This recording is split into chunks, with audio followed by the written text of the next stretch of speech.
ನನ್ನನ್ನು ಎಷ್ಟು ನೀನು ಗೌರವಿಸುತ್ತೀಯೋ ಅದಕ್ಕೂ ಮಿಗಿಲಾಗಿ ನಾನು ನಿನ್ನನ್ನು ಆಶೀರ್ವದಿಸುವೆನು. ಇವು ಸಾಮಾನ್ಯ ಮಾತುಗಳಲ್ಲ, ಇವು ಓರ್ವ ಬಾಲಕನಿಂದ ಬಂದ ಮಾತುಗಳು. ಅಂದ್ರೆ ನಂಬ್ತೀರಾ?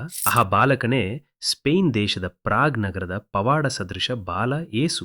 17ನೇ ಶತಮಾನದ ಆರಂಭದಲ್ಲಿ ಸ್ಪೇನ್ ದೇಶದ ಪ್ರಾಗ್ ನಗರದಲ್ಲಿ ಕಾರ್ಮೆಲ್ ಮಠದ ಸನ್ಯಾಸಿಗಳಿಗೆ ಓರ್ವ ರಾಜಕುಮಾರಿ ಈ ಸಣ್ಣ ಪ್ರತಿಮೆಯನ್ನು ಕೊಟ್ಟರು. ಇದೇ ಪ್ರತಿಮೆ ಅವರಿಗೆ ನಂಬಿಕೆಯ ವರವಾಗಿ ಬದಲಾಯಿತು. ರಾಜಕುಮಾರಿ ಪಾಲಿಕ್ಸೇನಾ ವಿಧವೆಯಾಗಿದ್ದರೂ ದಾನ ಧರ್ಮದಲ್ಲಿ ಶ್ರೀಮಂತಳಾದ ಆಕೆ ತನ್ನಲ್ಲಿದ್ದ ಅತ್ಯಮೂಲ್ಯ ಪ್ರತಿಮೆಯನ್ನ ಕಾರ್ಮೆಲ್ ಗುರುಗಳಿಗೆ ನೀಡುತ್ತಾ, ಬಾಲ ಏಸುವನ್ನು ಗೌರವಿಸಿರಿ, ನೀವು ಎಂದಿಗೂ ಕೊರತೆಯಲ್ಲಿ ಇರಲಿರಿ. ಆದರೆ ಮುಂದೊಂದು ದಿನ ಅಲ್ಲಿ ನಡೆದ ಭೀಕರ ಯುದ್ಧವೊಂದು ನಗರವನ್ನು ಧ್ವಂಸಗೊಳಿಸಿತು. ಕಾರ್ಮೆಲ್ ಗುರುಗಳು ಗುರುಮಠ ತೊರೆಯಬೇಕಾಯಿತು. ಯುದ್ಧದ ಕ್ರೌರ್ಯದ ನಡುವೆ ಈ ಪ್ರತಿಮೆಯನ್ನು ಗುರುಗಳು ಪಾಳು ಬಿದ್ದ ಜಾಗದಲ್ಲಿ ಇರಿಸಿ ಹೊರಟರು. ಯುದ್ಧ ಮುಗಿಯಲು ದಶಕವೇ ಹಿಡಿಯಿತು. ಶಾಂತಿ ನೆಲೆಗೊಂಡಾಗ ಮರಳಿ ಬಂದು ಗುರುಗಳು ಮಠದಲ್ಲಿ ವಾಸ ಮಾಡತೊಡಗಿದರು.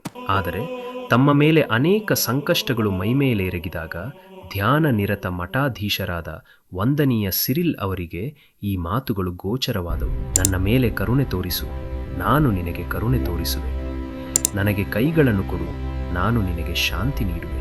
ನೀನು ನನ್ನನ್ನು ಎಷ್ಟು ಗೌರವಿಸುತ್ತೀಯೋ ಅಷ್ಟೇ ನಾನು ನಿನ್ನನ್ನು ಆಶೀರ್ವದಿಸುವೆ.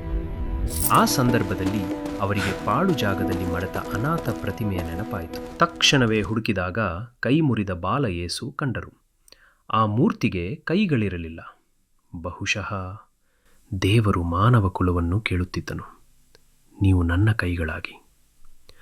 ಆ ಪ್ರತಿಮೆಯನ್ನು ಮತ್ತೆ ಸರಿಪಡಿಸಿ ಪ್ರತಿಷ್ಠಾಪಿಸಲಾಯಿತು. ಆ ದಿನದಿಂದ ಗುರುಮಠದ ಮೇಲಿನ ಎಲ್ಲ ಸಂಕಷ್ಟಗಳು ನಿವಾರಣೆಗೊಂಡವು. ಬಾಲಯೇಸುವಿನ ಅತ್ಯದ್ಭುತಗಳನ್ನರಿತು ನಾಡ ಜನರು ಗುರುಮಠಕ್ಕೆ ಬಂದರು.